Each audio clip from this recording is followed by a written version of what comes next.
जय जगन्नाथ मु स्वाति आपण को मोर स्वाति राउत चैनल को स्वागत करुच्ची। आज मु नरकोली आचार रेसिपी नहीं आसी। कोली कई श्रीअंला छोट अंला नरकोली कहती।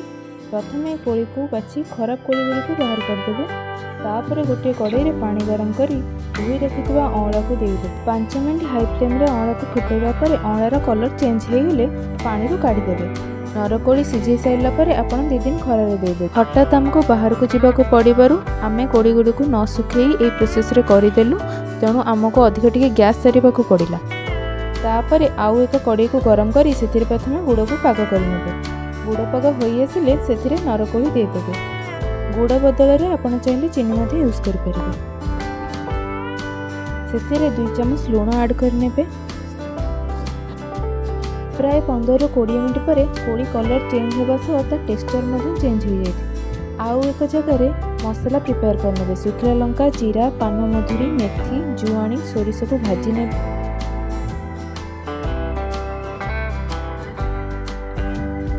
तापर मसला को ठंडा करी तको पाउडर बना। मसला को नरकोली रे दे गोई नेबे। यापर फ्लेम बंद कर देबे। तापर गोटे काच जार आचार रखी खरार 2-3 दिन सुखी ने। आपड़ चाहिए ए सोरिष तेल को गरम करके किंतु आम देनू। तो ये आचार बनाई आप वर्ष दिन रखी एंजॉय करेंगे। आचार खराब हेबनी। आपन को ये वीडियो किपर लगे निश्चय कमेंट कर जनइबे। लाइक शेयर सब्सक्राइब करने जमार भूलें। रही जय जगन्नाथ।